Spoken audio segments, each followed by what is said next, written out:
Hi எல்லாருக்கும். எங்கள் வீட்டில் வந்து டிவி ரிப்பேர் ஆகிடுச்சு. அதை ரெடி பண்ண தான் நம்ம எடுத்துகிட்டு வந்திருக்கோம். இதில் ஆக்சுவலாக என்ன இஷ்யூன்னு பார்த்தீங்கன்னா, ஃபுல்லாக பிளாங்க் ஆகிடுச்சின்னு சொல்லி எங்கள் அம்மா சொல்லியிருந்தாங்க. ஸோ அதுக்காக கழட்டி பார்த்தா டிஸ்பிளே ஆன் பண்ணோம், ஃபோனை டிவியை ஆன் பண்ணி அதை நம்ம டச் பண்ணி பார்க்கும்போது தெரிஞ்சு பேக் லைட் நல்லா தான் இருக்குது, ஆனால் டிஸ்பிளே தான் பிளாங்க் ஆகிடுச்சுட்டு. ஏன்னா நார்மலாக பிளாங்க் ஆனால் நம்ம பேக் லைட்லாம் போயிடுச்சுன்னு நினைப்போம். ஸோ டிவி ஆனில் தான் இருக்குது அப்போனா. சரி வாங்க இது என்ன ஃபால்ட்டுன்னு செக் பண்ணலாம். இதில் பார்த்தீங்கன்னா சிகேவி லைன் இருக்கும், காமன் கீ வோல்டேஜ் சொல்லி.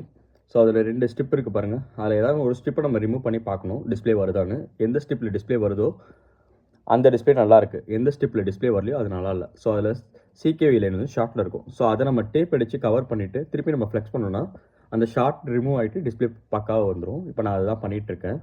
இது 43 இன்ச்சு டிவி தான் இது. எல்லா டிவியும் காமன் ஒரே மாதிரி தான் இருக்கும். சம்டைம்ஸ் இது பாண்டிங்கோடு வரும். ஸோ அதுலேயும் நம்ம இந்த மாதிரி பண்ணிக்கலாம், பிளேடை வச்சு கட் பண்ணி. அந்த மாதிரி பார்த்தீங்கன்னா டிவி வந்துருச்சு பாருங்கள்.